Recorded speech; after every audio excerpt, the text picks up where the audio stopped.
Бага насны хүүхдийг бол зөв зохистой хоолсноор бол эрүүл зэрэг өсөн боцох гол ач холбогдолтой.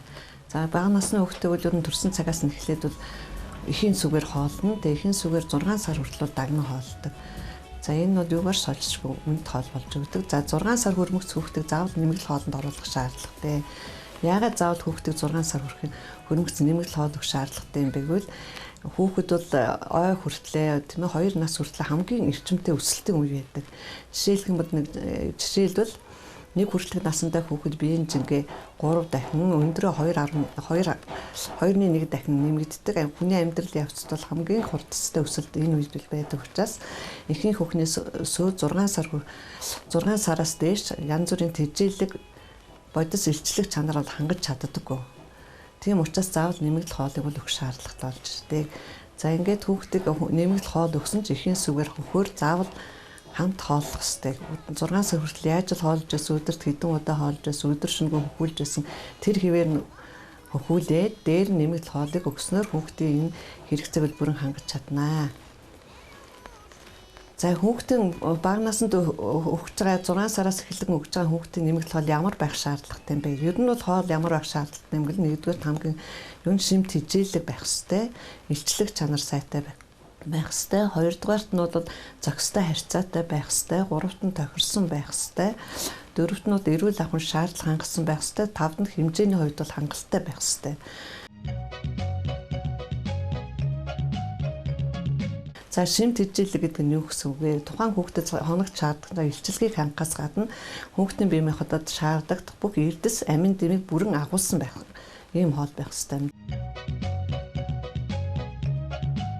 За зохистой харьцаатай гэдэг нь за хүүхдийн одоо ил чалгаруултыг үүсгэдэг хоол хүнсэнд байх уураг, өөгтөөс нүүрс усын харьцаа бол зохистой харьцаатай байж хүүхдэд одоо хэвийн шингэж бодовсрч шимэгддэг. За энийг бас анхаарах хэрэгтэй. За энэ харьцааг бол бид нар уурагт нь харьцуулсан харьцаагаар авч үздэг. Уургийг харьцах нь өөгтөөс, харьцах нь нүүрс ус тий. Тэгээ нэгийг харьцах нь 1.6, харьцах нь 3.3-аас 3.5 гэсэн харьцаа байдаг. Өөрөөр хэлбэл 1 грамм уураг идэж хахад 1.6 грамм өөгтөөс 3.5 грамм нүүрс ус идчихэж ингэж зохистой харьцаатай болж бүрэн гүйцэл шингэж шимэгддэг байх нэ. За 3-дугаарт нь тохирсон гэдэг нь юу гэсэн үг юм бэ гэвэл хүүхдийн насны онцлог тийм ээ байдал тохирсон байдлаар бэлдэж өгөх гол нь хоолны бэлтгэхийг үйл ажиллагаанд анхаарах хэрэгтэй. Жишээлбэл хүүхэд зөнгөд 6 сартай анхны нэмэгдэл хоолыг идэж эхлэхэд тийм ээ хүүхэд маань шүдэнд гүйц дургаагүй тийм ээ жажлах чадвар сул. Гэхдээ хүүхдүүд жажлах тийм рефлекс үүссэн байдаг. Амаа хөдөлгөөн тийм ээ аман дотор хоолоо нааш цааш нь хөдөлгөх. Тэгвэл энэ үед бид нар ямар хоол хийж өгөх ёстой вэ? Дандаа зутан хагас шингэн бөгөөд зутан хэлбэрийн хоол бэлдчих ёстой. За тэгвэл 8, 9, 10 сар хүрээд ирэхээр хүүхдийн шүд харьцангуй шүд ургаж эхэлнэ тийм ээ. 4, 8 шүдтэй болж эхэлнэ. Энэ үеэс бас хүүхдэд жажил хуйцаар баг зэрэг тийм жижигэн хэрцэн тийм жижиг машин зэм хоол өгөх ёстой. За ойноосоо дээш болохоор яг хүүхэд ойдод 8 шүдтэй олно. Ингээд аажим шүд ургасаар агаад хүүхдийн шүд бол 2 наснда гүйцэдэг. Тэгвэл энэ хүүхдийг одоо юм жажлах юмд чадвар жажлахад одоо дасгал болох тийм ээ. Энэ эрүүн нүрийн булчинг хөгжүүлэхэд бас төхөмтэй ийм хоолуудыг бэлдэж байгаа юм. За энийг бол тохирсон гэж байгаа. За 4-дүгээрт нь хэмжээний хувьд хангалттай байх ёстой гэж ярьж байна. Тэгвэл хүүхдийг нэг удаад идэх хоолны хэмжээ бол хангалттай байх ёстой. За энэ дээр бас анхаарна. За 6 сартаас эхлээд хүүхдэд бол 150-аас 200 г хүртэл 1 аяас доошгүй хэмжээтэй хооллох ёстой. За 6 сараас дээш болохоор 200-аас 250 буюу мөн нэг шаа зайгны баггүй хэмжээгээр хоолно гэсэн юм зөвлөмж байдаг. За ойноосоо дээш болоод ирэхээр 300-аас 350 гэх жишээтэй нэг удаагийн идэх хэмжээуд бол хангалттай байх ёстой.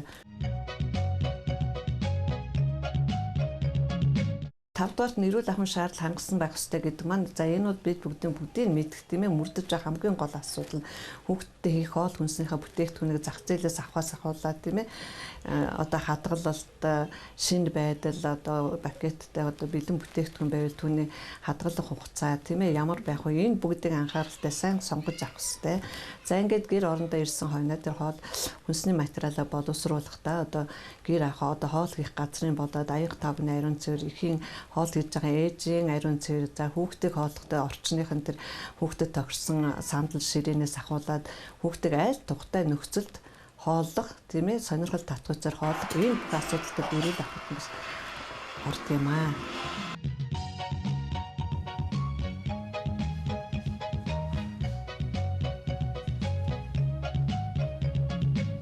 Бага насны хүүхдийг эрүүл чирэг өсөн дөрнөхөд зөв зохистой хоол хамгийн чухал байдаг.